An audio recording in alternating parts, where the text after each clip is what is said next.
There are stories that connect us to ourselves and to each other. These stories reveal who we are and show us the many vivid colors of our truth. Welcome to Soul Wanderings, where we raise spiritual awareness and foster connections through these shared stories and personal experiences. Now, exclusively on KGRA Digital Broadcasting, your hosts, AJ and Natalie. Hello, Wanderers. I am AJ, and hanging out with me tonight, Natalie, my sidekick. That's right. Hello, and welcome. How is everyone? We are your hosts of Soul Wanderings, and we're hanging out here on KGRA Digital Broadcasting. Thank you for being here with us tonight. We are so grateful for you. Indeed, we are. Right, we already have people coming in. Hello. Hi. So nice to have our listeners there every Wednesday with us. So good. Yes.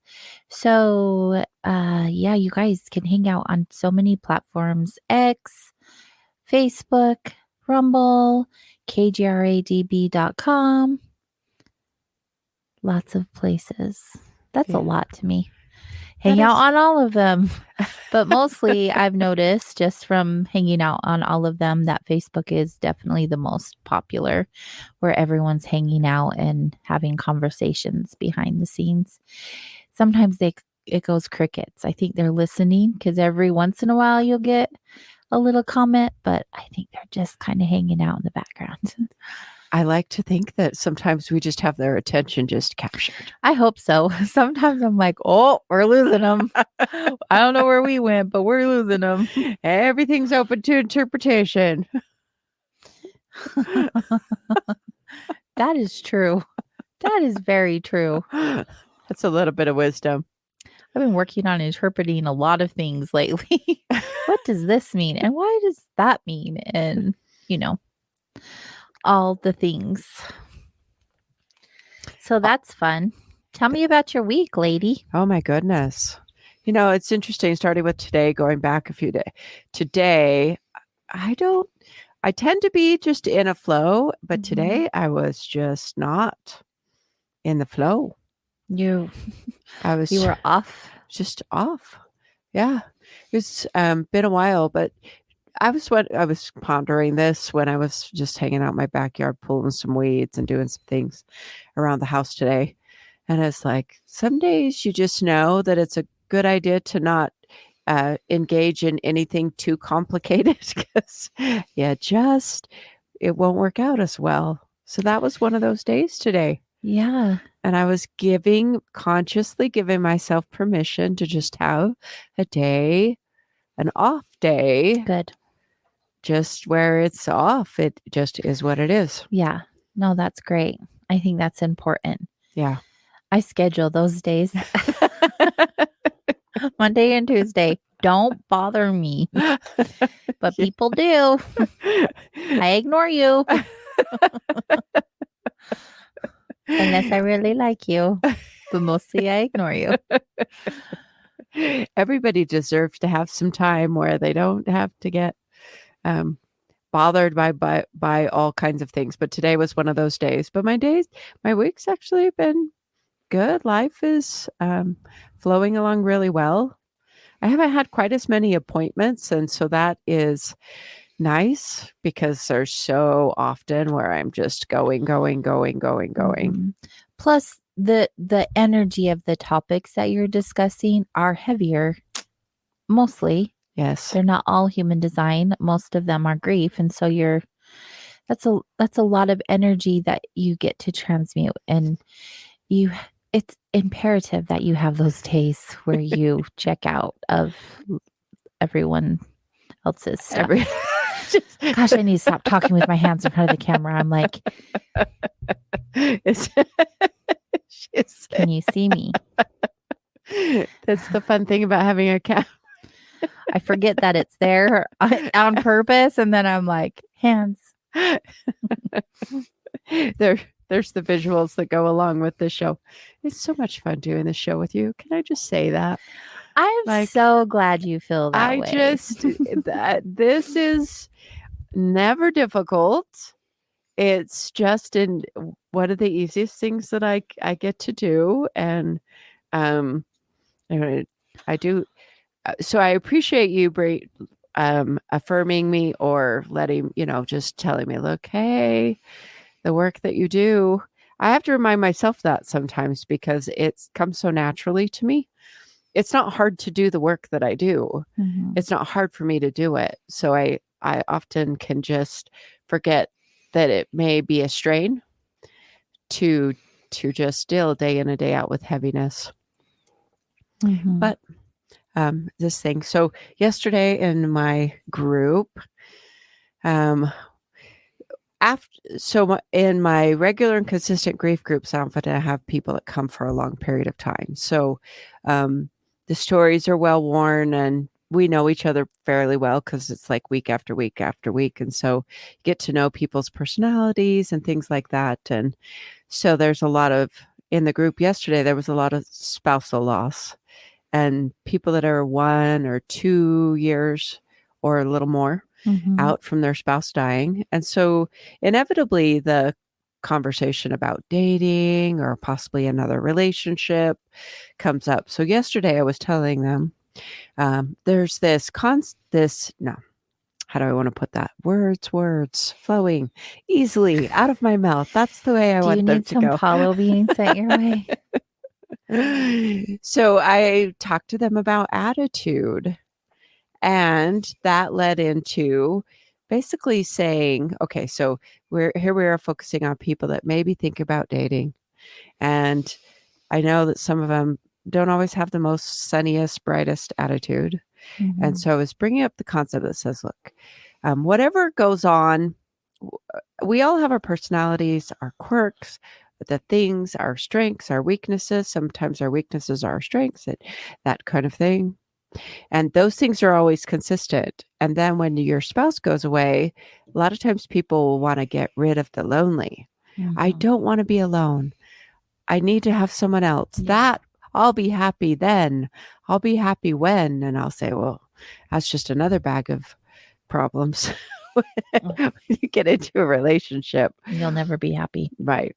So I was just talking to them about attitude, about how your attitude determines your altitude. So this is a conversation that is for much more, any group of humans, any number of humans that get together, we can have a good conversation about the attitude and how it does determine your altitude. Mm-hmm. And adjusting it. Now, sometimes it isn't about adjusting the attitude. I find that it's so often in my human journey and my human journey, having journeys with other humans, if we say it that way, is about raising awareness, not changing anything, just noticing and raising your own personal awareness. Mm. And so when you become aware, then you can see, and then after all of that, then maybe it's possible to shift. But I do find most often shift just happens after awareness happens. Right. And then shift just happens. So it's not as much work as people think. If you're trying, that's to enter. Just to try is to enter the struggle. I'll just tell you that. Just try and pick something up. That does not mean you pick it up. You have to remember you're trying to pick something up. You're trying to do something. Yeah. So that was my conversation with the group yesterday, was about attitude and saying, look, work on your attitude, work on, so any one of us, if you have so you can work on a poor attitude or a positive attitude. You can even choose to have a poor attitude. So a few days ago, I actually purposefully listened to some songs about being insecure. I found this website that had like all these songs about being insecure. And because I'm emotional, it really felt good to just dive into the emotional stuff. That was my takeaway. It's like, oh, I like to listen to emotional music and emotional things. Yeah. And then it brings up. I love it. I do. It actually helps me through so many things. Yeah. So many things that I'm thinking and feeling. Like, I get that. Yep. So it was a little bit of an experiment on that day. Okay, let me listen to all these songs about insecurity. And I had this theory that I would feel worse. But I didn't, because it was like just moving emotional energy. And I didn't. I felt like, oh, okay. It's like a release. Yeah. Yeah. So there's so often about matching. You don't want to so in frequency, it's difficult to shift too far away from where you really are. So you don't want to reach for something that is many frequent. I don't know how to put that in good words, but you just want to. It's like taking too big of strides. That'll be awkward for the body to do. So when we're working on, like, as I was talking about, adjusting your attitude, you just want to do it a few clicks. So it's just a little bit of adjustment at a time versus like massive radical overhaul. And that's a good rule of thumb for most things. You can't just, it's not about a revolution of things. It's really about more of an evolution of slow and steady and consistent changes, and being able to hold it and create the muscle memory or the new habits that are all around wherever it is that you are working on going. Oh, see, we were taught things take time.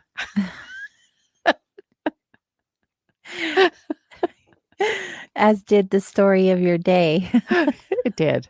I love that though, because I'm watching you process it in real time. Like, you may have been thinking and feeling these things on the inside. Now they're manifesting on the outside with the way that you're sharing. And I really enjoy that and appreciate it when you do that, or anyone does, because it gives me insight. Also, not just to who you are and how you process, but oh, maybe I could do that sometime. Maybe that would work for me. Or, oh, I also resonate with that. Or, that's a good idea. I could give that to someone else, or whatever it is. I like it. Keep doing that. It's good. Well, how was your week? After I went through all of that, your turn. No, I really enjoy listening. That's so good. I like to listen to really depressing music when I'm stuck or when I'm actually down. I just like to feel all the things possible. So, I'll always set a mood in my space and play this really good music, and, either journal or dance or do some art or whatever that looks like. And I always feel better. And people are like, that's so depressing. I would assume you would feel worse because it just makes you go down lower. But it does the opposite for me. Yeah, it helps me process and move through all the things that I'm feeling. Yeah, I do find that people will want to do the opposite instead of honoring the place that you're in. And that's a way of honoring the place that you're in. Yeah, I agree. It's beautiful. Yeah. These little techniques are things we just throw out. They're good. I will have a music sesh of some kind every single day. I gravitate to music for every reason. I have it playing at my house in the background all the time. I like the noise in the background, but specifically music. But going back to my week, so as many people know, my son, his wife, and my grandbaby have been living in Germany, and they're coming to the States next week in 10 days. And they get to come stay with me for a week before they go and be stationed in Colorado. So I'm ecstatic. Everything else didn't matter. that was so good. It was a challenging week, and it gave me an opportunity to really do some deep diving into my heart and also get really clear on some things that have been in my backpack for a while that I haven't quite known. Do I unpack this or do I keep this? And I received some answers of some things that it's crazy, right? So I don't need a diagnosis in life, whatever it is, physical, mental, emotional. But when you receive one, it just feels like, oh, okay, now I can do the thing because I have the answer. Yeah. Nothing's changed. Right. It just has a name. But it's a big relief because then you're not feeling like you're creating some situation or scenario in your head that isn't true, right? And so I've had some relief that way. That's been really good. And this whole galactic history thing that I'm learning, Yes. you guys, Tell us.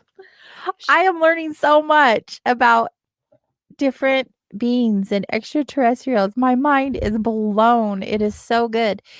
And also, I'm questioning more than I ever would. Like before, I was just like, yeah, right? Like people can say whatever they want to say, but there's truth to this. It's not like going to like American schools. I don't know how schools are in any other part of the world, Right. but American schools, they're very structured and brainwashing.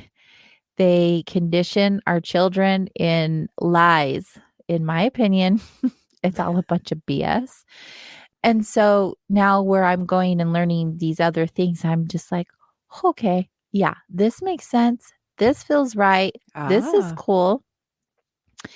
And it's just allowing me to ask questions to myself and gain a deeper understanding of my own intuition.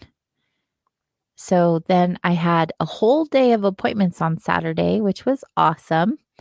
Was not even exhausted at the end of the day because that stuff just gets me really high. I am so excited about that. It's good. And for everyone that came to have appointments with you.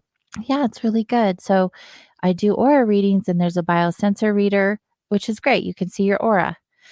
But I'm giving them more than what that says because that's where I'm allowed, like I'm giving myself permission to give them an intuitive reading.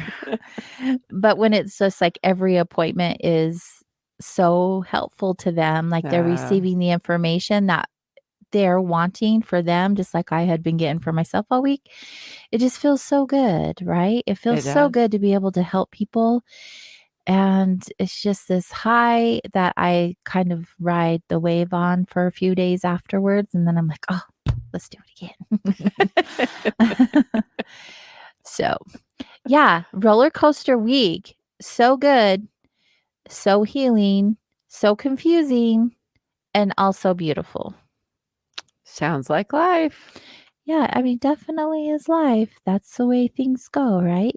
Yeah. Every day is so different. And like today, you know, those days where you wake up and you're like, I'm going to kick ass today. I'm going to do the things. I got up, I worked out, I ate a healthy breakfast, I did some studying, I did some meditation. I went to work way early, like 8:30 after all of that. Oh. Got a bunch of stuff done there, kicking butt all day. And then I have this 2-hour gap between working at the shop and then coming here, and everything went sideways. That was when I'm like, no, but you know, it is what it is. And it's just a reminder, like not every day is perfect, but there's something beautiful in every part of your day. You just have to, the way you look at things, right? Well, that is one of those things. So I do. Today I was noticing it was the little part of beauty that I noticed today. Most people don't think this, but the dandelions are blooming, and they're so bright yellow. They're such a lovely yellow color, dandelions are. Right. They're so medicinal too. I know. That's what I was thinking. I was like, could I pick all those dandelion flowers and then steep them to make tea or something? Because that's what the If you don't intuitive thing went have through my mind. any like chemicals on your grass, Oh, no, you're I not don't doing put- weed killer or Yep, anything no like weed that. killer on that. Yeah. Oh, yeah. Dandelions are so medicinal, Yeah. And I was just appreciating. specifically the roots Yes. You know, there was one time and the leaves. I dug up a bunch of dandelions. So I'm pretty sure I didn't have gloves on. And I think I actually processed some stuff just through touching them and handling them I through my love that. skin. Yes. It was like, oh, I'm detoxifying myself. They are detoxing. Mm-hmm. Definitely. They do that. They're really good for hormones. I know that. Oh, Hormones and like your metabolism, like your metabolic health and stuff. Yeah. I love herbs. It's another passion of mine. Herbs and oils and you're so good at that. oh, thank you. So good. It's some good stuff. My electric blanket is, I'm like, why am I so hot? I forgot I had my electric blanket on my lap. I cannot stay warm for the life of me lately. I'm like, must have a heating blanket. Let's turn this down. Okay, we're good. This is live radio. We're doing. Am I all over the place tonight? No. Okay. I think you're good. I feel ungrounded. Well, that's going to be awesome. Tonight we have a reader coming on the show. She's also an author. And you guys, are we going to open up the phone lines? Are you going to want to call in and get a reading tonight? If that's a thing, I want you to start messaging now on one of the chat room forums so we have a good idea if someone wants to get a reading from our guest. She's known all over the world. She's done thousands and thousands and thousands and thousands of readings. That's some good stuff right there. I think it's good. Have a little insight. Heck yeah. And every reader's different. They offer something different. And so if I wasn't right here, I would call in. Yeah. I mean, why not? Why would you not want to call in? Yeah. Oh, sorry. I had to laugh. Charles cracks me up in the chat room. He's funny. Thought it was a hot flash, he said. Oh my goodness. Yeah. Well, that happens too. Yeah. Those things can happen. Those things can happen. Oh, I'm really grateful that I know some tricks to like have those not happen as much. I was going through a period of time where I was getting them much more often, but then there's some peppermint oil.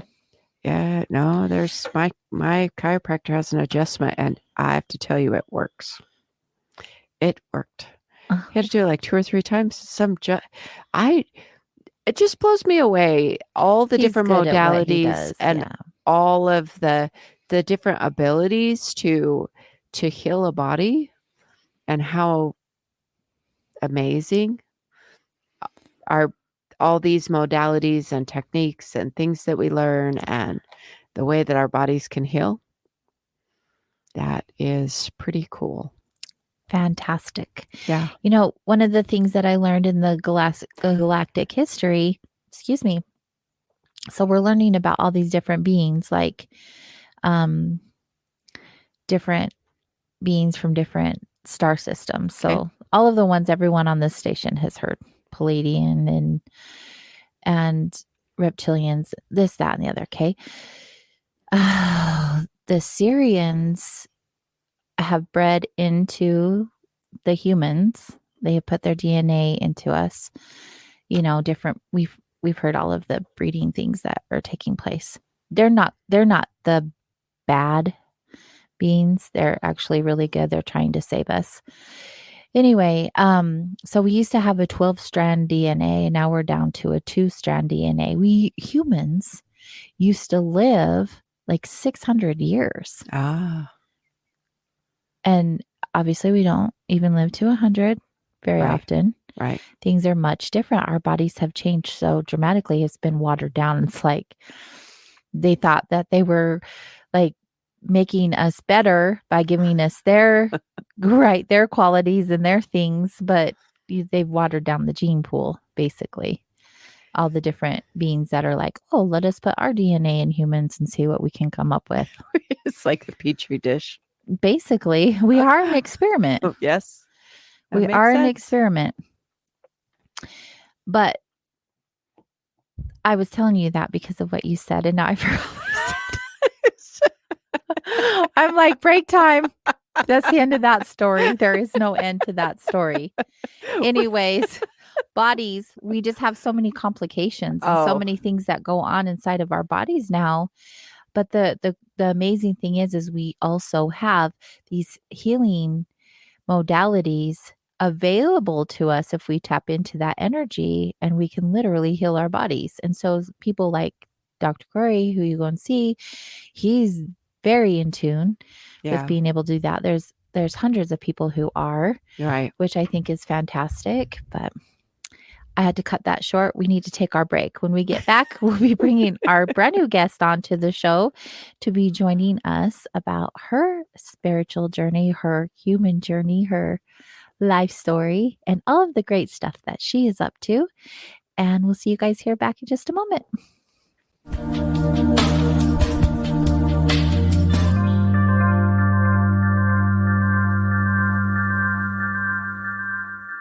Hey members, the new KGRA DB app is now available on iOS and Android devices.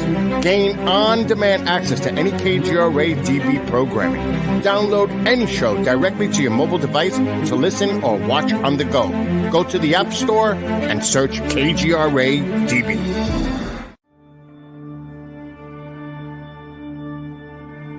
As UFO reports come in from around the world, the Mutual UFO Network, MUFON, is there. We continue to explore new cases and build our massive database. We share our information with the world in a number of ways. If you'd like to be part of our investigative team, you are always welcome. What could be more exciting than exploring the UFO question firsthand?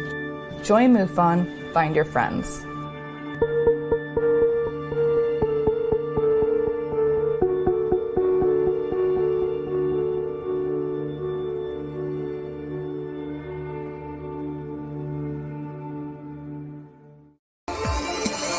You're listening to the KGRA Digital Broadcasting Network. We provide unparalleled coverage of trending news in the world of ufology, cryptozoology, and paranormal phenomenon. Whether you're watching our video live stream or listening to one of our audio programs, you are getting the best from world-renowned researchers and hosts, guiding you through topics the mainstream won't touch. Miss one of your favorite programs? No problem. Head over to the members area at kgradb.com for access to our massive library of award-winning content. Make contact, stay connected, only at kgradb.com.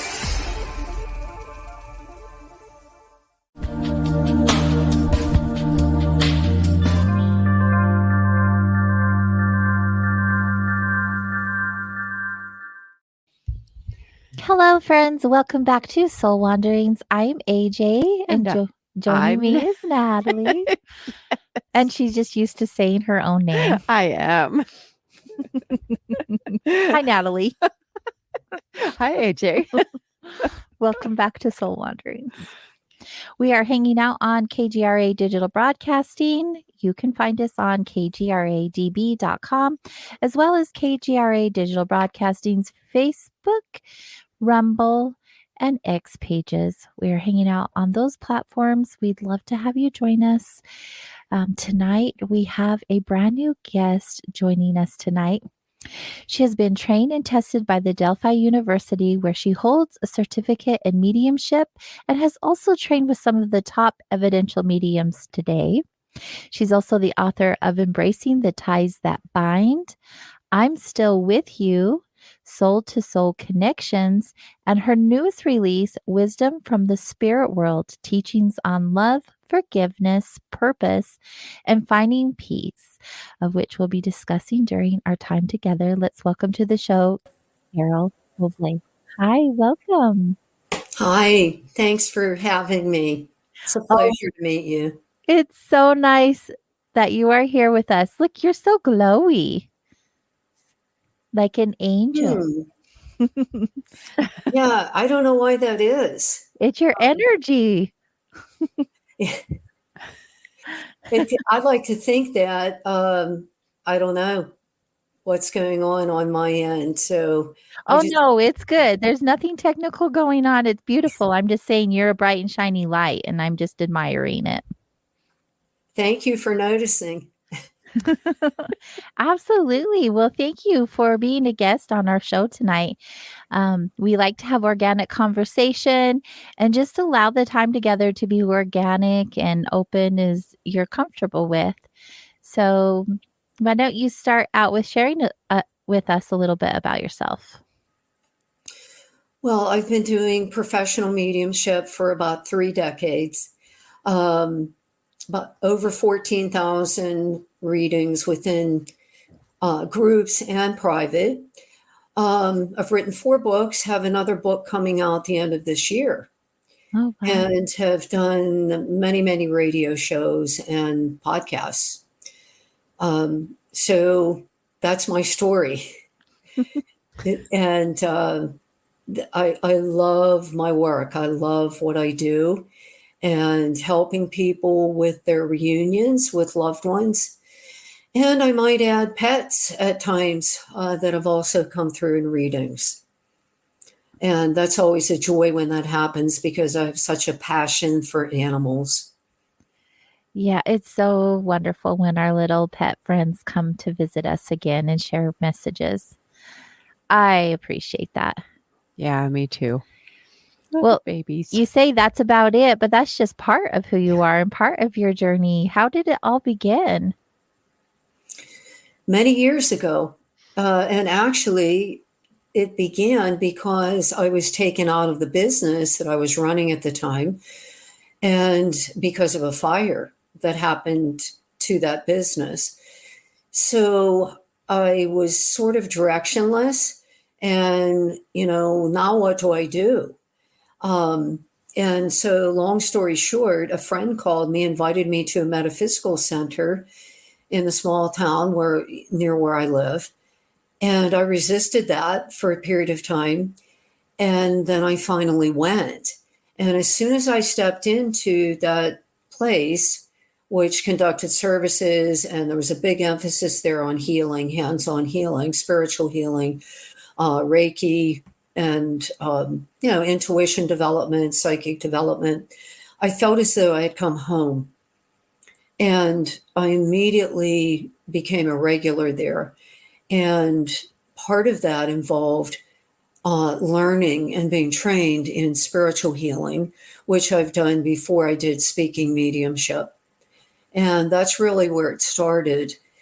And then I went to a place called Delphi, which is near Atlanta, Georgia. And that's where one of the places I've been trained in mediumship and continued with spiritual healing there as well. Also have taught many times at Lilydale, New York, which is the largest U.S. center for spiritualism, and have done readings there. They have a lot of outdoor services during the summer. So there's a lot of things, I guess, in my resume. But it all boils down to I'm following my calling. And I know that this is it. I believe that is why I was pulled off of the pathway that I was on originally. And it was Spirit's way of saying, you're no longer going to do that. We're going to plant you on this pathway. And, there's a lot of people that happens to. Mm-hmm. And I would have never, ever dreamed, when I was much younger, because this all happened to me when I was in my mid 30s. So kind of later in life When I was young, though, I had a lot of interest in the paranormal. I read many books, UFOs, the Bermuda Triangle, ghosts. I was fascinated by ghosts, but I was also very terrified of death. So it's sort of paradoxical or ironic that I'm doing the work that I'm doing today. So that has all changed. And I will never be that same person that I was prior to stepping onto this pathway. And I mean that in a very positive sense. I feel like a lot of people can relate to what you've just said in their own version, right? Once we know, we can't unknow. No. Yes. I think it's neat because, like, did you have that experience, Natalie? Like, did you ever see yourself, like, just even 20 years ago where you are today doing what you're doing? No. I feel the same with me, like 15 years ago. Never saw myself where I am at, but I love how we're led by spirit every day, even when we aren't aware of it at the time. And we end up where we're meant to be if we just pause and understand, like, the experiences we're having are meant for us, even when they're not great. Well, that's one of the things that I work on also with people because in addition to taking many years of training in mediumship, and I know that you mentioned that in the introduction, and I've studied with many different teachers. I've also studied astrology for many years. And I offer these things called karmic astrology readings based on the individual's birth chart. And one of the things that shows up there in the birth chart is the soul's intention before incarnating, before being born. Mm-hmm. And you can see that right in the natal chart. And so, giving readings like that to help people understand, and importantly, really to give validation to what they already felt. Mm. Why is this such an area of difficulty for me? Why did I have, parents who, maybe were very difficult? So that all shows up in the birth chart. And I work with that always on a metaphysical and spiritual level. And there's also a branch of astrology called evolutionary astrology, which I've studied. It was first, I don't think I want to say discovered, but put forth by Jeffrey Wolf Green. And he taught it, and it's based on the position of Pluto in the birth chart. So there's a lot of that type of work that I do, helping people to understand transformation, breakthroughs, skills that they've brought forward from prior incarnations that are still part of the soul's consciousness. So the things that I know about Pluto, which is just a little bit, but so Pluto is the underworld, and it tends to be, this is just from my frame of reference, and then I want to hear what you have to say about it. So the underworld and transformation, like a seed going underneath in the ground and cracking open and transforming. So I would imagine that a lot of people get afraid of what is in their Pluto arena without consciously knowing that. Is that accurate? Yes, Pluto is about the underworld, but it's also representative, or you find it in a birth chart, it's representative of where we left off at last incarnation. Oh. Where did our evolution stop at the time of death? Because Pluto also represents death, physical death, but it is also highly symbolic of the transformation of the individual's consciousness. And so when you look at Pluto in the birth chart, you can really see what lessons, what spiritual consciousness is this person working with at this time. And Pluto moves very, very slowly. By the way, current day Pluto has just transitioned into the sign of Aquarius. So it came out of Capricorn, where it was at since almost about 15 or 16 years.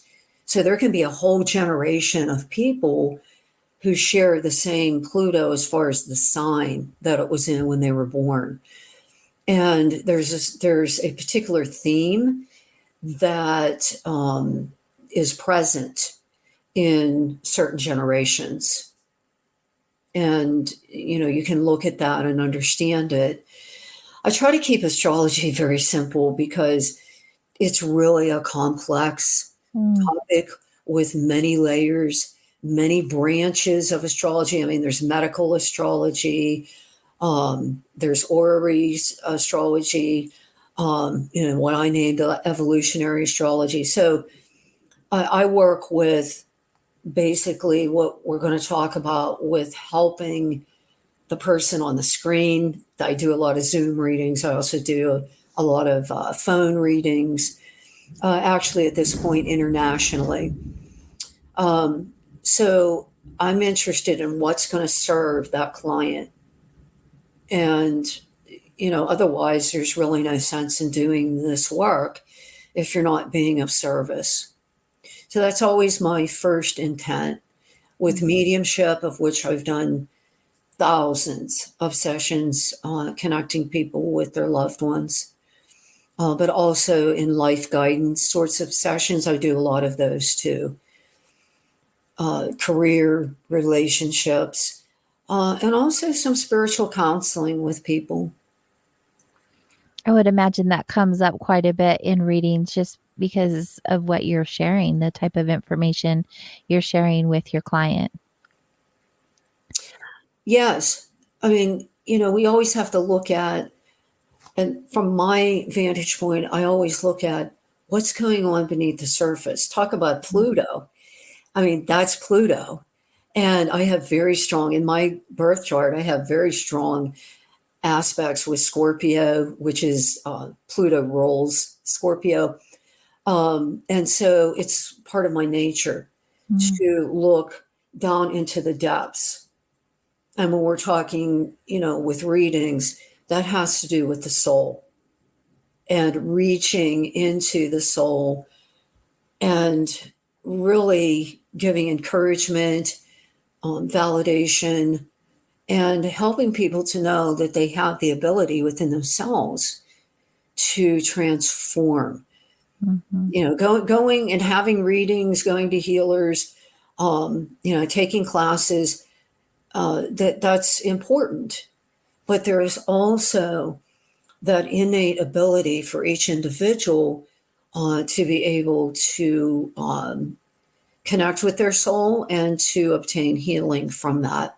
All healing begins from within the individual. Absolutely. I love that you allow your clients to know that the power is within them. I'm not an astrology person. When I've gotten or received astrology readings, I appreciate them, but it's so much information and so confusing. So, like for you, if you make it simple like that, that would probably be more for me, for someone like me, because there's so much information going on when you get a reading. You're like, okay, wait, what?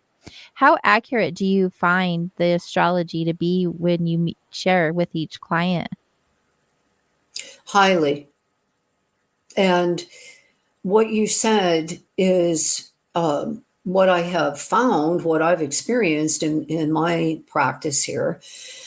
It doesn't do anybody any good if you're going to talk about concepts or use terms that they don't understand. So part of my work is pulling things down, making them accessible. I also do that when I teach. It has to be understandable. And also I'm highly practical. I think that's the Capricorn in me, which is my sun sign. Of Go Capricorn. Yeah. Well, the goat is always interested in, climbing the mountain, but also being very, very practical and useful. what good is information if it's not able to be applied to our life? True. So that's always foremost in my mind as well. What was the benefit if you were having these abilities already come forward? What was the benefit of you going to these psychic schools, if you will, to more develop your skills? And what are your clairabilities? How do you receive your messages? It's really a tapestry, meaning there's a blending. However, I've been trained that sensing, which is also called clairsentience, everything, clairvoyance and clairaudience arise from clairsentience. And, in media interviews, when I've been asked, what is that?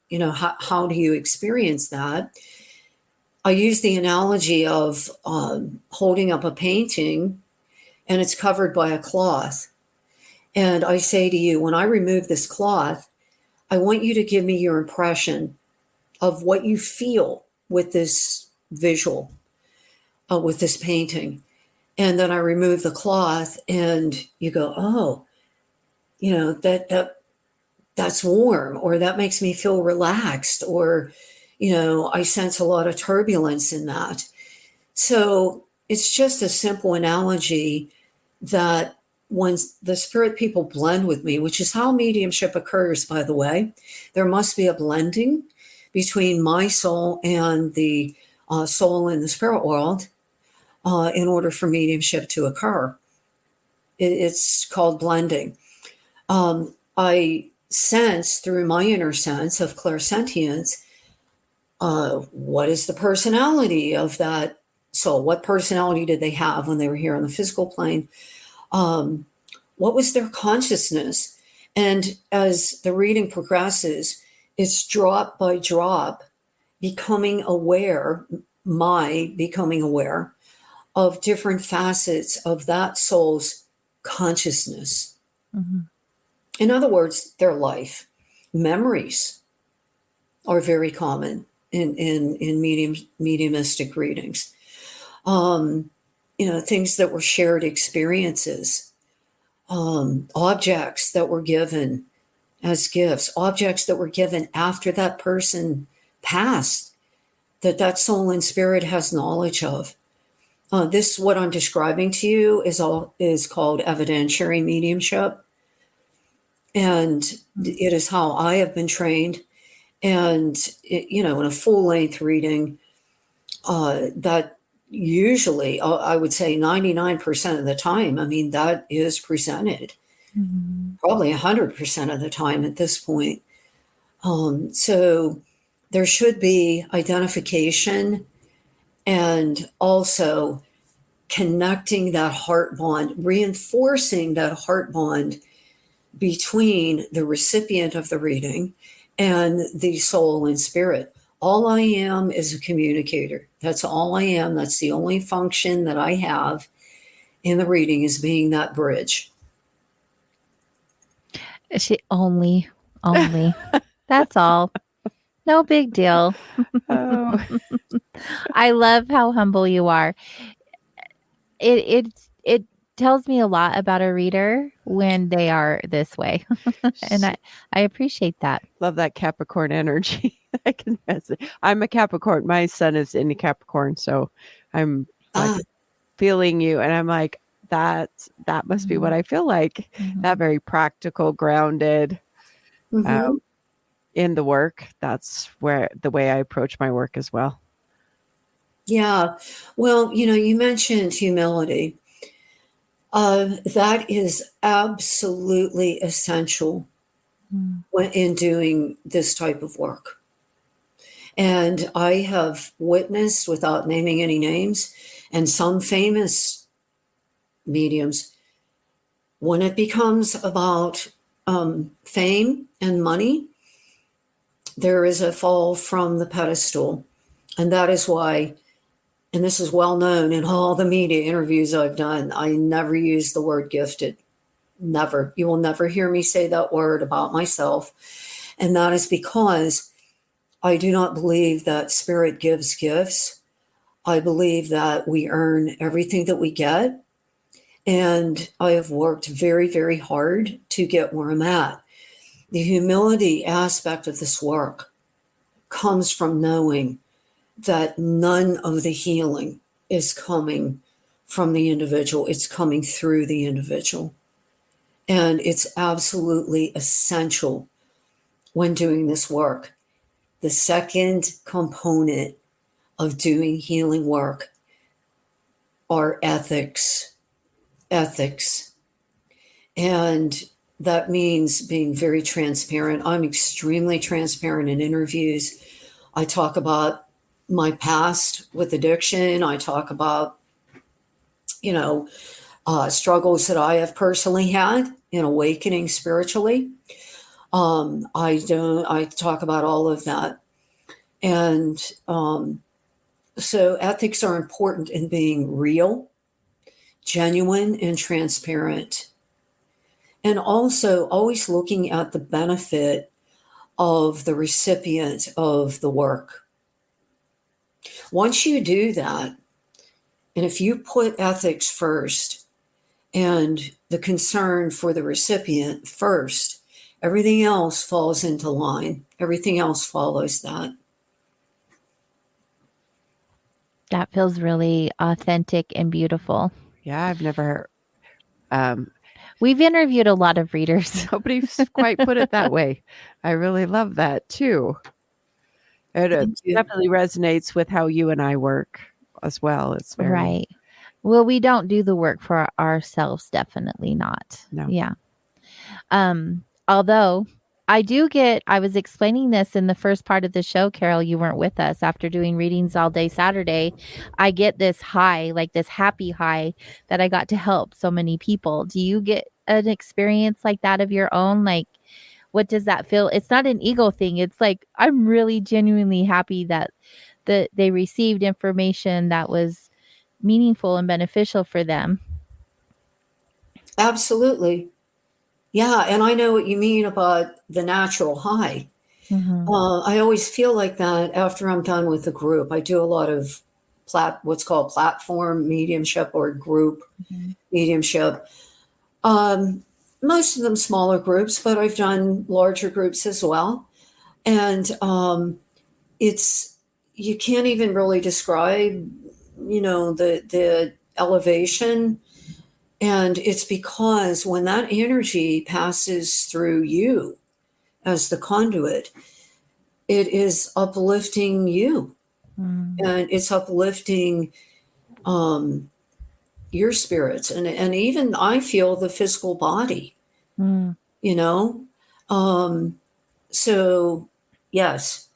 Do you ever have negative consequences from doing readings with your body physically? Do you feel tired or sore or anything else like that? Well, I feel that normally because I have an autoimmune condition that I manage on a daily basis. But yeah, it's not from mediumship. I think it's important that people understand that particularly mediumship requires an intense focus on the behalf of the medium. And, I've had certain people and they go, well, you're just sitting there talking. But really, no, I'm not. I mean, it's using some of my energy to be able to connect. Absolutely. And the blending process. So I know my limits. And the most that I will do, and I'm not an assembly line medium. I will never be that. I would far rather give quality than quantity. Those are my personal, likings of how I do the work. And when I'm doing groups, my limit is 2 hours. And by that time, I mean, you have to maintain that focus that whole time with mediumship, because it does require an intense focus on the spirit world, not on your physical recipient. That's why I love phone readings. Yeah. So I would far rather read on the phone, although I do a lot of Zoom, because it's very pure. You have nothing. I look at a blank wall in my office here. when I'm doing mediumship. Yeah. I like that. Well, how are you feeling about offering a couple of readings in the next segment? Yeah, I'm ready, and we can intersperse that if you'd like with questions from Wisdom from the Spirit World, which is my latest book about what I've We're learned. definitely going to talk about your book. We have to let everyone know about your greatness that you're spreading out into the world. Absolutely. All right, then. Why don't we take our break? That'll give you a moment to do what you need to do to be present for that, and then oh my words, we will return here shortly. Just I think it's about a 2-minute break. Okay.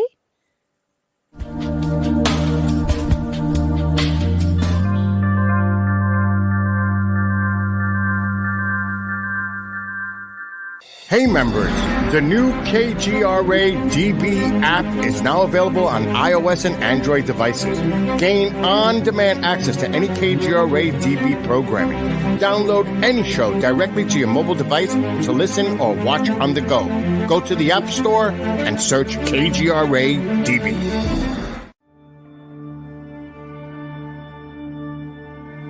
As UFO reports come in from around the world, the Mutual UFO Network, MUFON, is there. We continue to explore new cases and build our massive database. We share our information with the world in a number of ways. If you would like to be part of our investigative team, you are always welcome. What could be more exciting than exploring the UFO question firsthand? Join MUFON, find your friends.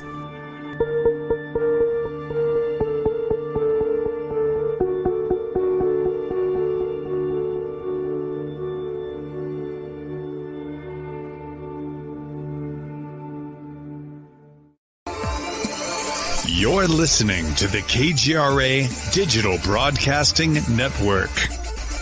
We provide unparalleled coverage of trending news in the world of ufology, cryptozoology, and paranormal phenomenon. Whether you're watching our video live stream or listening to one of our audio programs, you are getting the best from world-renowned researchers and hosts, guiding you through topics the mainstream won't touch. Miss one of your favorite programs? No problem. Head over to the members area at kgradb.com for access to our massive library of award-winning content. Make contact, stay connected, only at kgradb.com.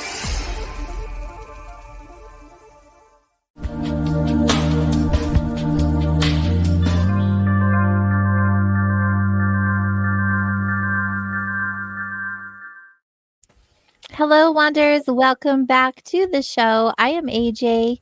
And I am Natalie. And we're your hosts of Soul Wanderings. We're heard here on KGRA Digital Broadcasting on kgradb.com. We're also hanging out on Facebook, Rumble, and X pages currently. So hopefully you're hanging out on one of those platforms with us.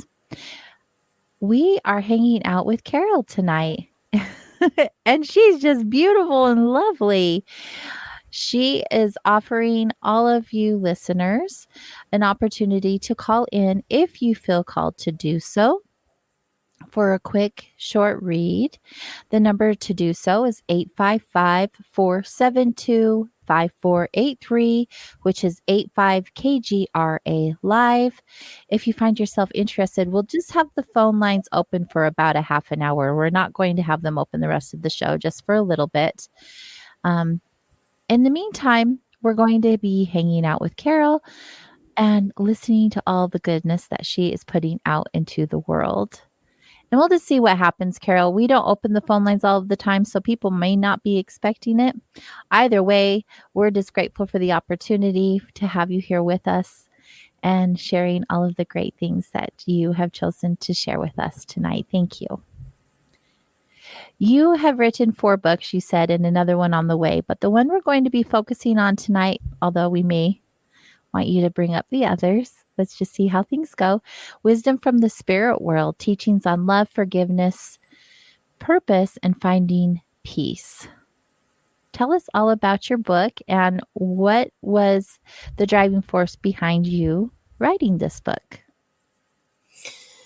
Much like the previous books, I woke up one morning and I knew I was going to write another book. And I kept thinking, what haven't I said yet in these other books? They're all on mediumship, metaphysics, healing, the spirit world.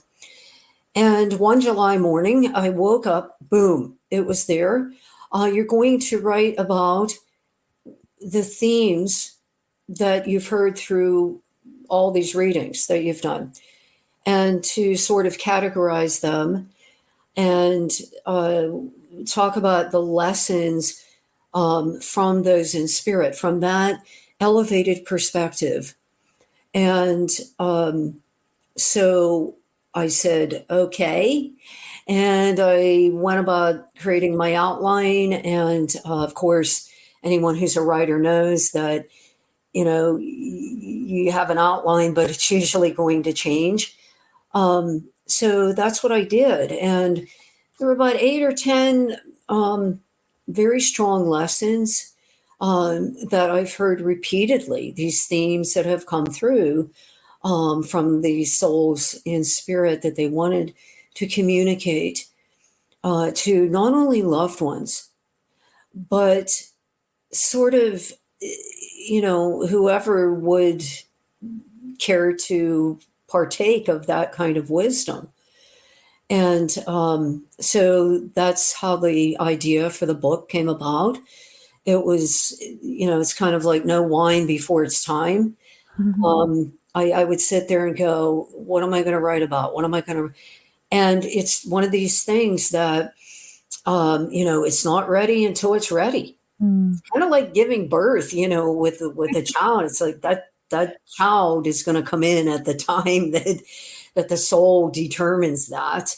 And that's exactly what happened here with this book. Also, this new one that's coming out at the end of this year, too. So the first part of the book, it's called You Signed Up for This. And it's all about how the soul has these things called blueprints. You've probably heard of karmic contracts. Mm-hmm. I call them blueprints because they're much more flexible than a contract where we sign on that dotted line and there's no wiggle room at all with that. And so the whole first section is about the Akashic files.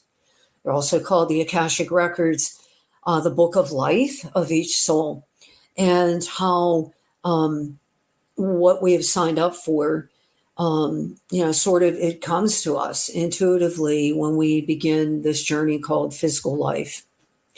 And then I get into the lessons themselves or the teachings from the spirit world. And then in all of my books, there's things that readers can do at home, such as, meditations, different exercises. I think people really need to know, how can I make my own connection? This is not about needing anybody or needing, to constantly be running to readers or psychics. In fact, that's a bad thing to do. So all of the books that I've written are kind of focused on that, of how people, what I've personally experienced. None of my books are embellished. They're exactly the way things have come through. My second book, I'm Still With You, True Stories of Healing Grief Through Spirit Communication. I transcribed through, this is dating me, cassettes. Things. I would sit there with headsets on at my computer and type.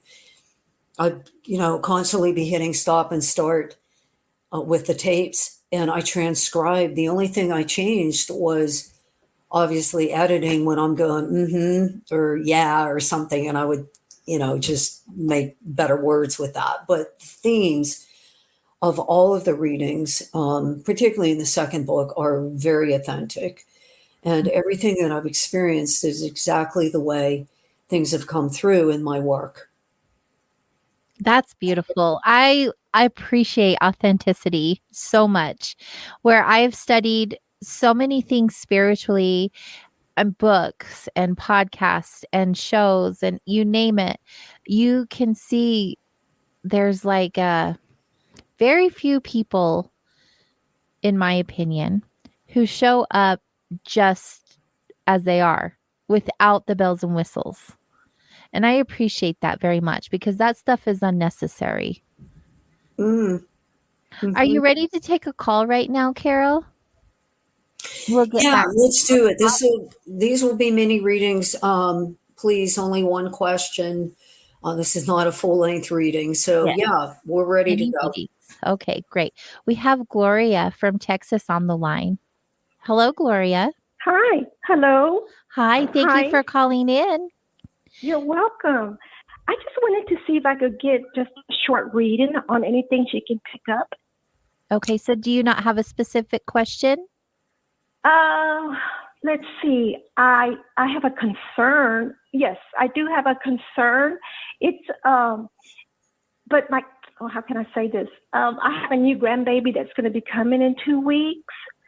So I just have a concern there. Are you speaking of a concern? You mean with the health of that child? Yes. May I ask why? I'm not being shown anything, any red flags with that. Although I will say this: had there been issues or problems? Is this with your daughter, Gloria? No, it's my son's wife. Okay. Had there been prior issues there with? No. The baby on the umbilical cord, it's supposed to have 2 vessels and 1 artery feeding into the placenta, but it only has one vessel and 1 artery, so it's missing a vessel. So the doctor said she's going to be fine, but I was just having a concern. Well, you're a grandmother. But it's interesting. Your doctor said there's really nothing to worry about. I'm not being shown any big red flags here with this birth. Okay. And actually, I'm aware of another child that is with the older female on your mother's side that has passed over quite some time ago. That there will be another child coming through here for you. So another grandchild. In addition. Grandchild? Yes. Oh, really? Oh, okay. Waiting on the other side. Is that what you mean? Yes. Yeah. That's very common in readings. Well, not all the time, but there's certain times when there will be an older family member, just like in this example, that is with that soul who hasn't come here yet. And so that's what I was seeing with Gloria. And so there's a lot to look forward to here. And I wouldn't give any more anxiety with that. Okay, so you're saying that I have an older family member, that soul is with the soul of this baby that's going to be born? This one and a future one. Yeah. Okay, a future. Go ahead. That's going to be born. Yes. Okay. So I'll have another grandbaby in the works somewhere. Yes. And just relax and enjoy. Yeah. Okay. Well, thank you so much. I appreciate all of y'all's time and joining the show. Thank you again. Thank you for calling in, Gloria. You're you have welcome. a beautiful night. You too. Thanks. Thank you. That was an interesting question. I've never been asked that in 30 years. I'm very careful with health. That's another part of ethics because I am not a doctor. So I can't, but I felt, this is one of these things with sort of like grandmother anxiety, so then she validated saying the doctor said the child's going to be fine. But yeah, that happens. That has happened in multiple readings where an older family member, may have been over there for quite some time, but has that soul that hasn't come here yet. Mm. Yeah, I believe that. I believe that because I mean we're all hanging out wherever we're hanging out before we come here, right? We're never alone. That is a very important point. There are so many people when someone passes that they feel that disconnection because the physical body is gone. Right. And we can't pick up the phone and call that person. We can't hug them. We can't, hold their hand or whatever. But what is retained is the heart bond. Mm. And really being able to feel that within oneself. And then there's the whole other phenomena too that I've written about of these things called ADCs, after death communication. Those are without a medium. So, synchronicity, electrical phenomena, repeating numbers, the signs through nature. These are all ways that spirit can communicate their presence with us. Mm-hmm. And the more that you notice these, the more prone you are to be able to receive them. And there's really been some very astonishing validations that I've heard from clients and that have been given to clients about, that type of phenomena that happens. Everything from, I was thinking about this. This is a story out of my second book, a lady who had lost her son. And she was very down and she was driving to work and she looked up in the sky. She was thinking about her son, looked up in the sky. She comes over the top of the mountain and there's a rainbow there. And so, and the name of the story, I named that story, Here's a Rainbow for You, Mom. And so, now, of course, everything that happens in nature doesn't mean it's communication from the spirit world. But the synchronicity of our thoughts of that individual who has crossed over and the event that happens, that's really the meaning of synchronicity. Yeah. Two seemingly unrelated events that happen at the same time. And so many people bypass those messages. They just mark them off as a coincidence or whatever they need to do because they can't wrap their head around that it could possibly be a sign from spirit. I love angel messages, spirit messages. Send them all to me, please. I love them. They're so beautiful. They just remind me that we really aren't alone and we're so connected even still.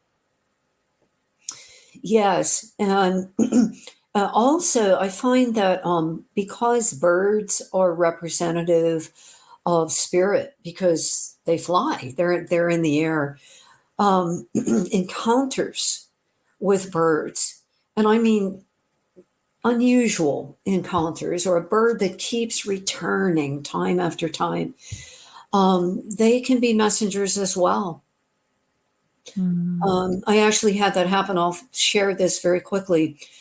My mother passed, it's over 20 years ago now. And my father just passed about a year and a half ago. And I was sitting here one day, and there's a window right in front of me in my office here.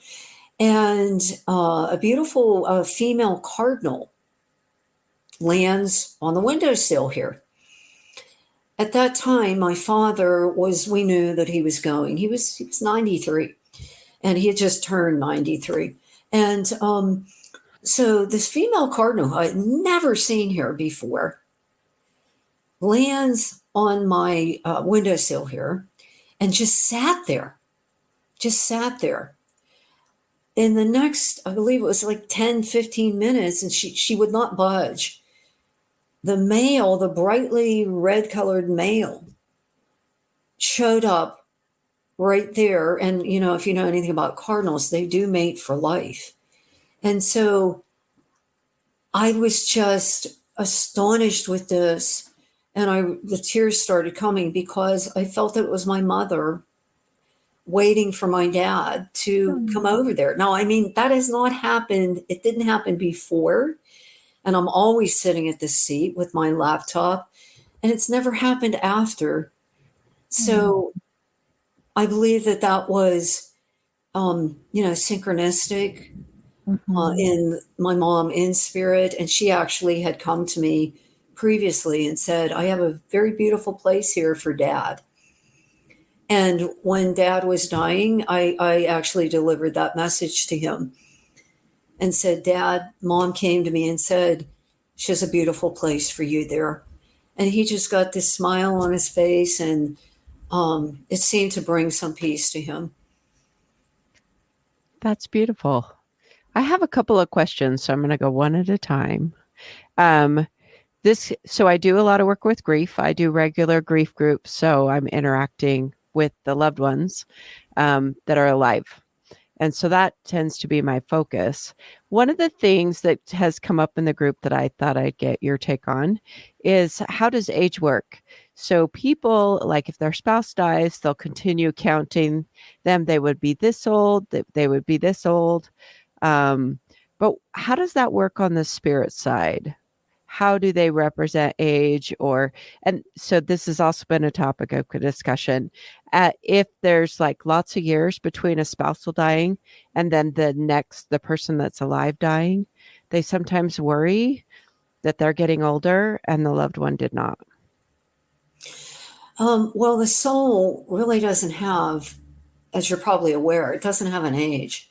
Right. The physical body does, because it's here in the physical world, which everything in that you see here will someday pass away.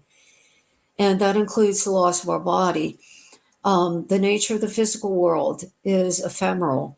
It will change. What doesn't change is spirit.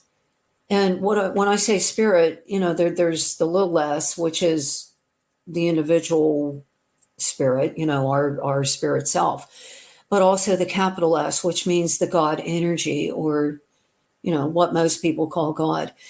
So the soul really doesn't remain that age. As a matter of fact, I have done many readings in which I see people in the spirit world completely transformed young, usually around the age of 25. They might have been 95 when they died, but they're completely transformed, because they've shed the physical body. So let's take the example of an infant passing. So does that infant stay an infant? No, not really. Now, in mediumship, that soul may present itself as an infant for identification. This is the age I was when I transitioned back into the spirit world. But we can be totally transformed. And that goes with animals too. Older dogs might become puppies again. I see them running around, barking, playing, catching frisbees. The cats. I lost my beloved cat here in last November. I still not over that. I miss him terribly. But I've gotten some messages from my own spirit team that, he's young and reinvented again and climbing trees. He never had an opportunity to do that. He was an indoor cat here. He's like, I'm free. I had to look beyond my own grief and say, I'm happy for him. I'm happy that, and they actually, my team told me he's chasing squirrels over here. So that was a really cool message, to obtain about him, because I loved him dearly and have had him since he was a tiny kitten.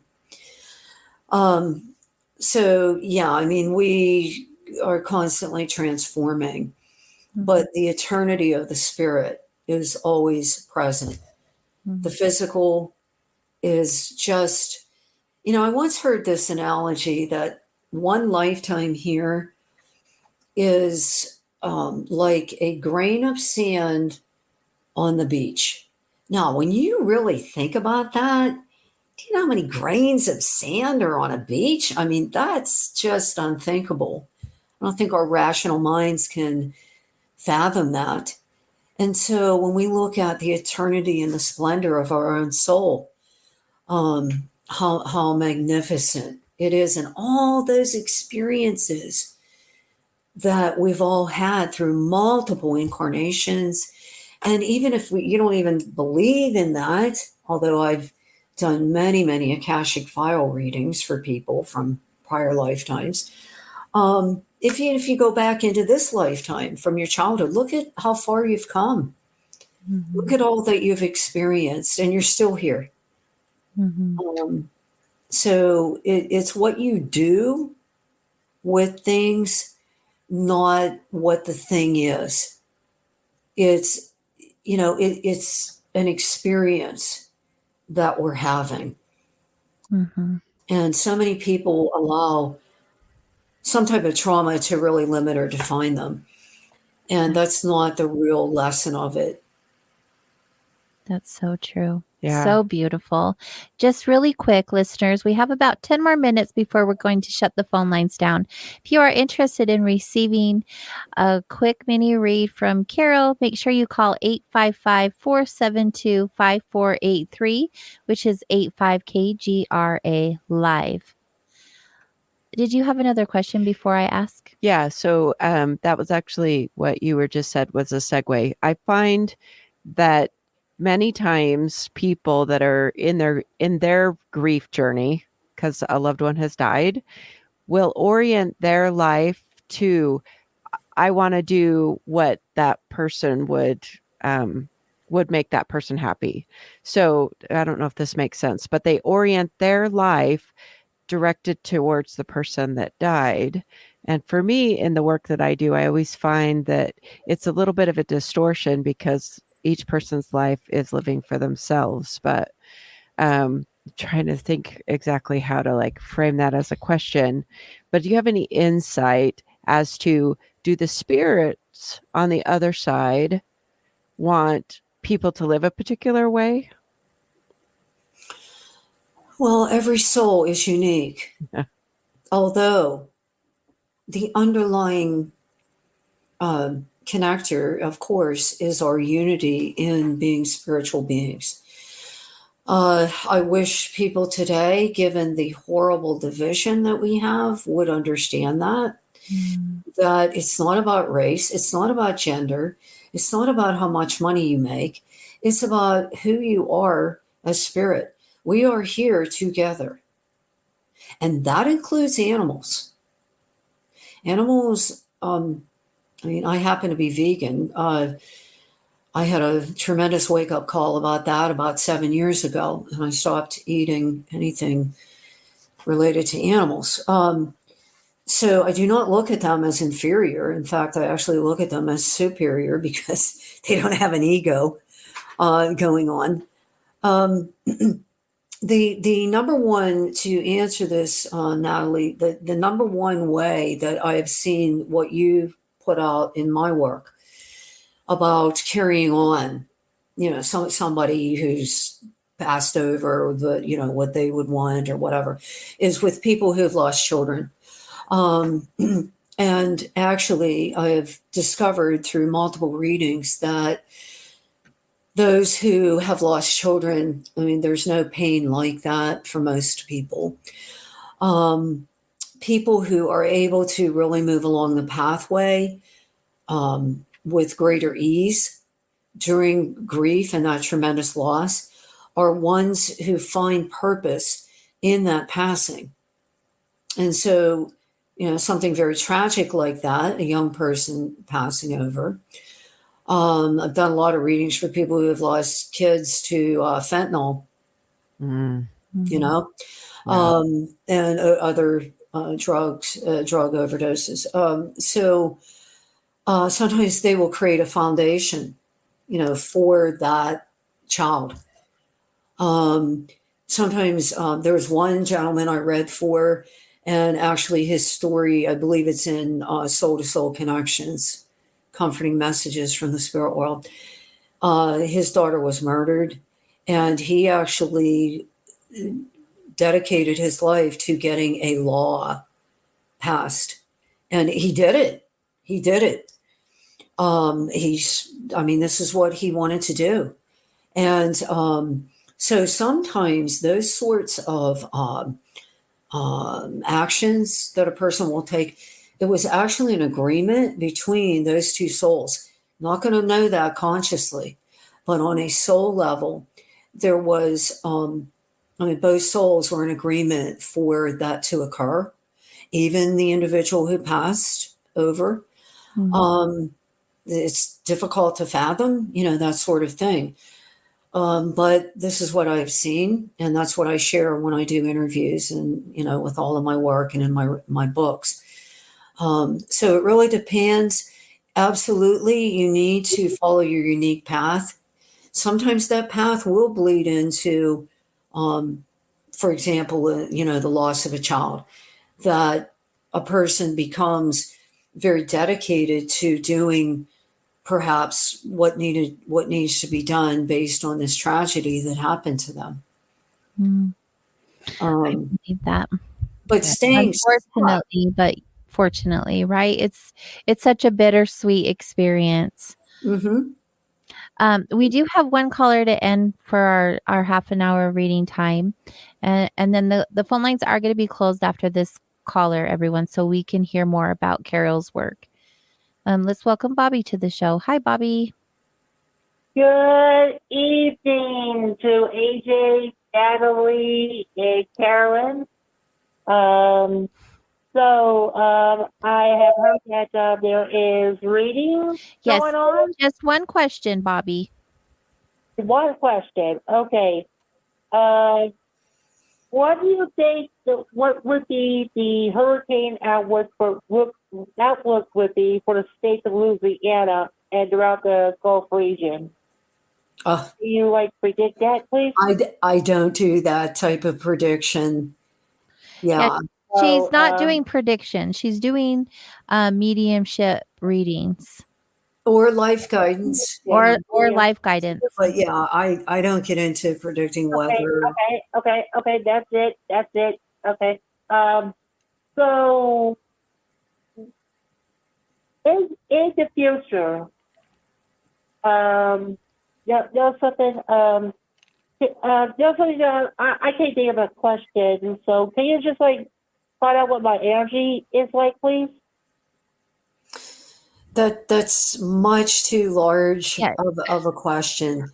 Bobby, if you don't have a question, then maybe next time you can call in with a specific question, because she's doing specifics tonight. Yeah. I'm sorry, everybody. No, that's okay. Tried. Thank you for calling in, though. Bye. Okay, bye-bye. It happens. So in your latest book, in Wisdom from the Spirit World, there's a section in your book that you talk about forgiveness. It's one of my favorite topics. What do you share? What is a message that you could give us tonight in regards to forgiveness? I refer to it as the cornerstone of all healing. It's that important. I agree. And, I dedicate a lot of pages in, my other books too, but particularly Wisdom from the Spirit World, about forgiveness. How does that heal us spiritually? It liberates us from the past and that burden of the past. Now, let me delineate between that and, just going, okay, I'll be best friends with this person again, despite a serious betrayal or, a parent who was horribly abusive to me or whatever. It's not about inviting that individual back into your life and re-experiencing things again because you've let go. It means that you make a conscious decision to no longer carry that experience with you, or to not allow it to limit or define you, or to hide your light under the bushel basket. You are not your past. We don't have the past. We don't have the future. We have right now. I mean, we've all heard this. This is, the now moment, right?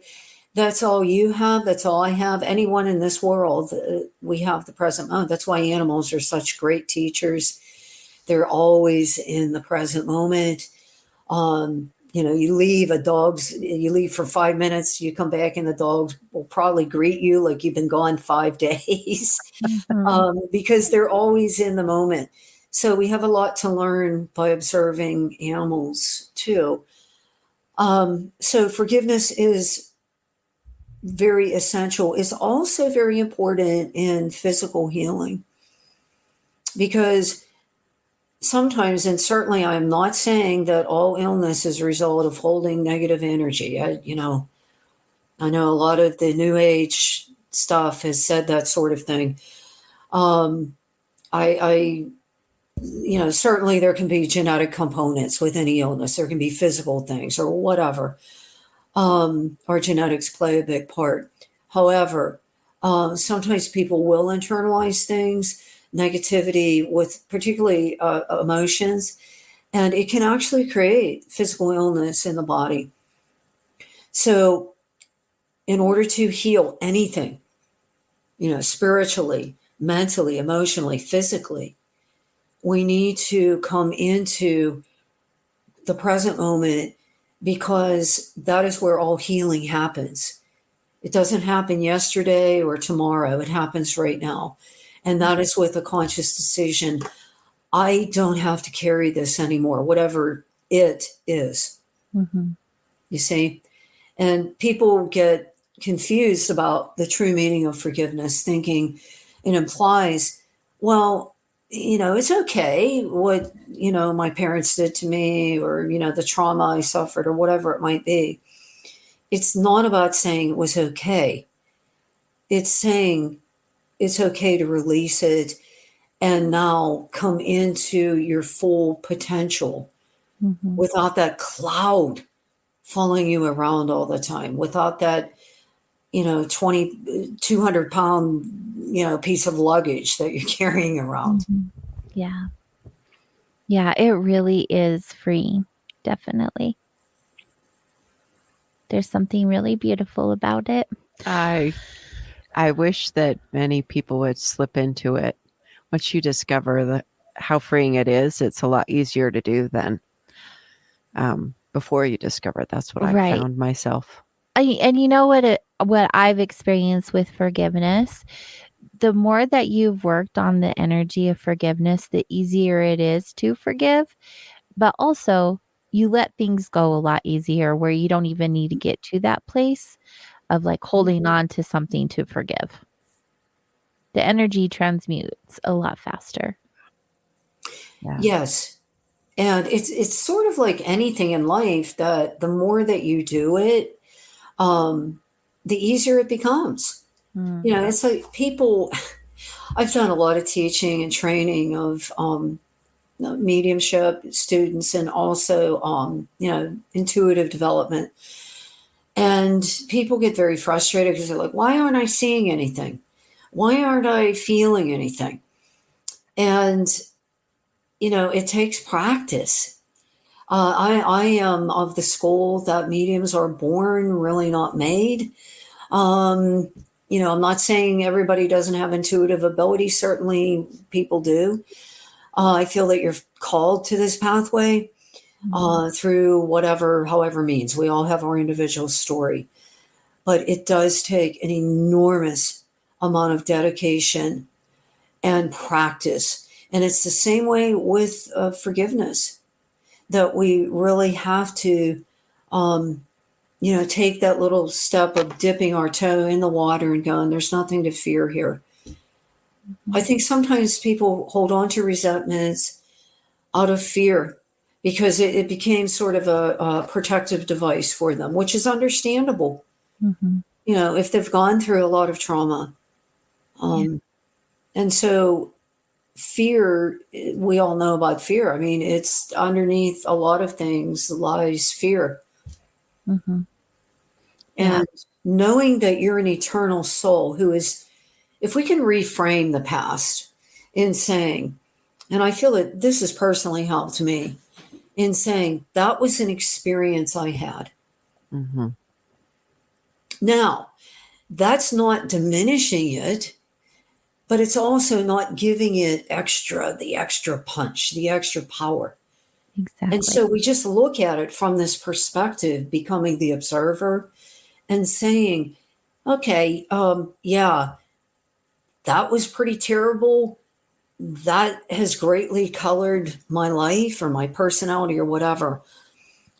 But it's an experience I had. I have the absolute ability to reinvent myself. That's how powerful each of us is. It really is true. It really is true. Speaking of how powerful we are individually, in your book, Wisdom from the Spirit World, you have the subtitle Teachings on Love, Forgiveness, Purpose, and Finding Peace. So talk to us about purpose. Well, it's the number one question I've been asked throughout almost 30 years of doing readings. What is my purpose? What is my purpose? It's a popular question. Yeah. Well, usually when people ask that, they're referring to what they're doing in the outside world, such as a career. Okay. That is not the primary purpose. The primary purpose is emanating spirit, and I mean God. The qualities of spirit: compassion, nurturing, forgiveness, service, to name a few. That is primary. So just by being here and embracing those qualities, you're meeting purpose. Secondary purpose is what most people are talking about when they ask that question. It's what they're doing in the outside world. So, for example, I'll just use myself as an example. My primary purpose is really connecting with my own soul and emanating those qualities of spirit as much as possible. My secondary purpose is writing books, being a medium, being a spiritual teacher. So what you're doing, earning a living or something along those lines, what you're doing in the outside world is really not the be all and end all of who you are, because that too will pass. Mm-hmm. That too will fade away. What is eternal is the primary purpose and the emanation of spirit. And so, sometimes I'll say to people, what are you drawn to? What makes you feel alive? What would you do all day long even if you weren't paid for it? It could be artwork. It could be, some other form of creativity. It could be writing. It could be, working with children, the elderly. That really gives a clue to at least part of what your soul is longing to do. And we talked about the birth chart in the beginning. The birth chart really gives a lot of clues to what did the soul intend this time. Mm-hmm. And that is shown through specific markers in the chart. And so sometimes I would look at that and, at the chart and go, you've probably been drawn to this particular area, whatever that might be. Mm-hmm. And the person will go, yeah, I don't know why, but I've been drawn to that. So most of us, because this is encoded in our subconscious, because that's where the Akashic is, the Akashic file, that book of life for each soul, most people just organically navigate towards their purpose as far as what they intended. Most people, if you go out on the street and you start interviewing people there and you go, well, where is this in your natal chart? They're going to go, what? I have no idea what you're talking about. So, but they're on. And the interesting thing is, I've done readings for people many, many times, and they'll tell me, like, well, this is what I'm doing or something, for a living. And then I look at the chart and it's like, yep, that makes a lot of sense. Because they're drawn for that. Now, sometimes, for secondary purpose, what we're doing in the outside world, serving others, that is a continuation of what we've done in prior lifetimes. Mm. I know that I have done and been a medium. I've done mediumship in prior lifetimes, most notably Egypt.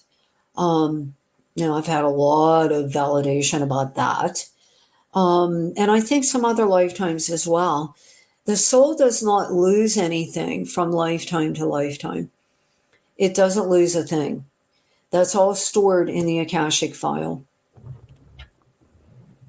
I think it's fascinating how every lifetime we're still the same soul. We're just either more evolved or more higher vibrational or whatever that looks like. We're still the true essence of us, of who we are individually. I think that's pretty cool. That's mind-blowing. It really is when you think about it. Huh. Definitely. Did you have a question before I start? No, go ahead. Okay, I have a tendency to just kind of take over sometimes, Carole. She's ready, though. Finding peace. So many of us are looking not just for our purpose, but just to come to some sort of peace in our lives or a completion of sorts, and whatever that feels like for them. Like, what is your message in your book that you share regarding finding peace? What does that look like? Well, it's always going within, because there's always going to be in the outside world. I mean, the nature of the physical plane is one of duality. We have opposites here. Mm. In fact, that's something I've written a lot about in this new book coming out, is natural law. And there's a natural law called the law of polarity. So we have up and down and night and day and, good and bad. Those are all part of our experience here. The peace comes from knowing that the unchangeable part, this is even reflected in the tarot cards, something that I've studied for many, many years. The Wheel of Fortune, which happens to be a major arcana, meaning a significant archetype in our consciousness. The Wheel of Fortune means the ups and downs of life. The outside of that wheel is always moving. It's always changing. The hub of that wheel is stable. So symbolically, the hub of the wheel is our soul within us that is not changeable. It's the anchor. It's the anchor. And that's where peace is found. Now, today, epidemic is, the epidemic of anxiety is widespread with particularly younger people. But I think a lot of people have anxiety now. We're in the midst of complete transformation here on a global scale. Reflected again in Pluto's movement into Aquarius. So people, I think, are really looking for, everything's changing, and that could create a lot of anxiety.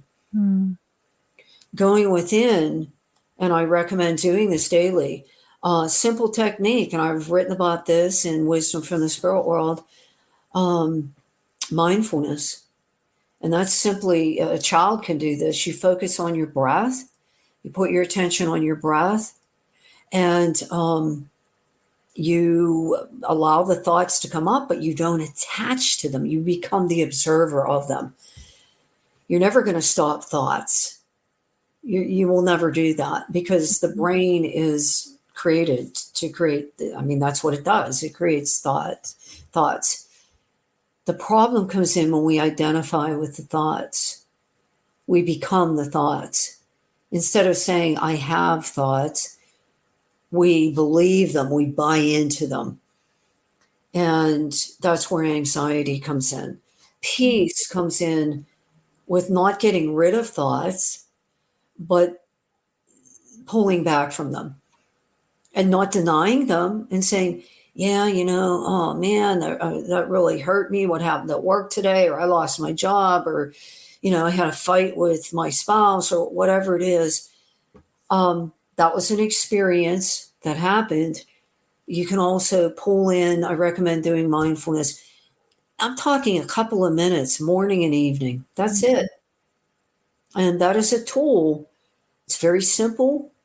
The breath is always available. You don't need any, it doesn't cost anything. You don't need any props. So it's always available to every human being. Mm-hmm. I think that we just are so good at getting in our own way. We forget how accessible this information is to us, right? We forget that everything is inside of us and we just need to stop and go within. And we're always looking outside for the answers. And we're always taking advantage of our breath. Yeah. Yeah. Well, the word inspiration. So what does that really mean? Pulling spirit in. And that's really what the breath does. I had a really difficult time about 5 years ago, and I went on a program, an 8-week program of mindfulness, and I did the meditations that go along with this program. I mean, those things were lifesavers for me. And I still use them. And, I think the longest one is 10 minutes.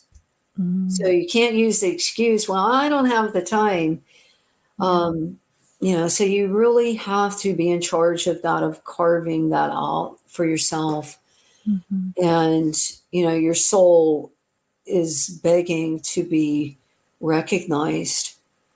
And the whisper of intuition, I've written a lot about intuition as well, that is the compass, that is the soul speaking to us in each moment. And every individual has that available. I'm taking notes as you're talking because I'm like, oh, this is good stuff. I'm going to have to go back and listen to everything. I feel so connected to your energy. You feel so genuine and authentic. And I'm so grateful in the way that you've shown up for us tonight. Thank you. It's really beautiful. Did you have a question? No. Are you taking notes also? It's just very much along the lines. I haven't seen you take a notebook out during the show. Yes, it's true. I guess I am taking notes. These gentle reminders, they're so beautiful. And I really feel like the listeners, this is what they come to the show for. They're seeking this information. They're wanting to gain a deeper knowledge of themselves. And having guests like you show up in this way, they're able to do so. My big takeaway, and you've said it multiple times, Carole, but I'm having an experience that is so powerful. Just taking those words to help in any struggle is to reframe it as an experience versus a struggle or a trauma or whatever someone would do. Because when you put it in an experience category, it's a little bit more objective. And that's the point of the body. That's the whole point of it. In my frame of reference and where I come from and the work that I do is like, that's what we're doing, is we're having an experience, a whole lifetime of it. Lots of experiences. Yeah. And I think that really removes a lot of anxiety in anything. And particularly how people allow the past or the personality, their own personality, to really define who they are. There's a whole world beyond the personality. There's some spiritual teachers who also say that we choose our personality before we're born. And I would resonate with that. And speaking of, we spoke briefly about astrology. You can see that by the placement of the personal planets in the chart, the sun, the moon, Venus, Mars. Those are all what are considered the personal planets. And so they give us this flavor to how we approach everyday life. And everything is there. Nothing is there for a punishment in life. It's all for our evolution. Mm-hmm. And even though rarely, when we are in the middle of something very painful, or the loss of someone, we are seldom able to see the bigger picture. In soul to soul connections, I call it the BP, and that's the big picture. That's what the spirit world brings. And importantly, that's what the soul brings to each individual. It's simply a matter of being open to being able to receive that. Mm-hmm. And sometimes we don't get answers. I mean, I'm currently dealing with a situation like that right now, that why has this happened sort of thing, you know? And because I'm a person who I always want to get to the bottom of everything and find out why. I drove my parents crazy when I was a child of constantly asking why and what happens when we die. Well, you know, why is it like this? I grew up in traditional religion or whatever. And so I don't think when we're in the middle of things that we can really see. You know, sometimes if we look back and we go, oh, now I see. You know, if I would have kept on doing that, or if this would have happened, or if this wouldn't have happened, then I wouldn't be here, or I wouldn't have learned that or this. And so it's very rare to really understand things at the time that we're going through them. And that's the value of surrender. That is the value of surrender. Another beautiful topic. Forgiveness and surrender. I just eat it up with a spoon. They've just been such great, beautiful lessons in my life personally. I think that's why they're so near and dear. We are coming to an end of the show. We just have about 5 more minutes. I want to leave you with enough time to share any final words that you want to leave us with as a collective. If you have any message from Spirit that you feel needs to be shared at this time. And also, we would like to know where we can purchase your books. Yeah, well, the books are available. All of them are on my website, soulvisions.net, but they're also widely available. My publisher is 6 Books, is an imprint of Collective Inc. .com. You can purchase through the publisher.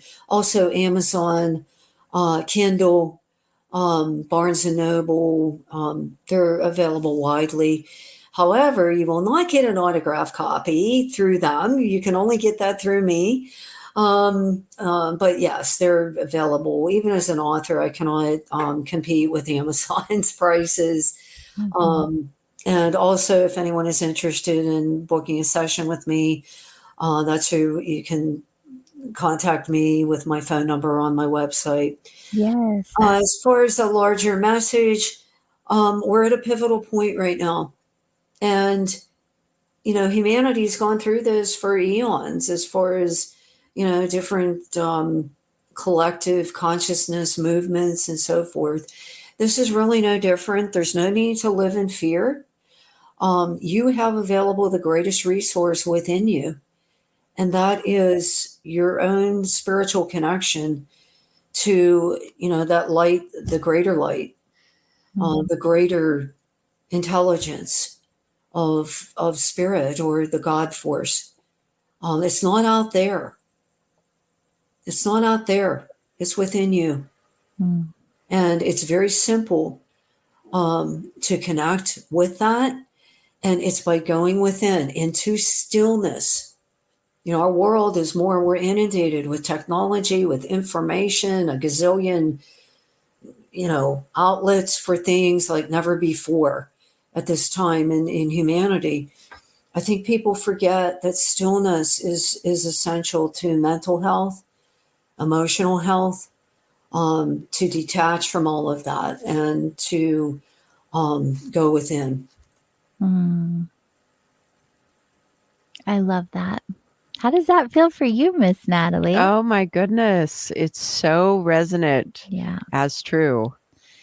And with a lot of things that the way I live my life is my inner parts are my guidance system. Mm-hmm.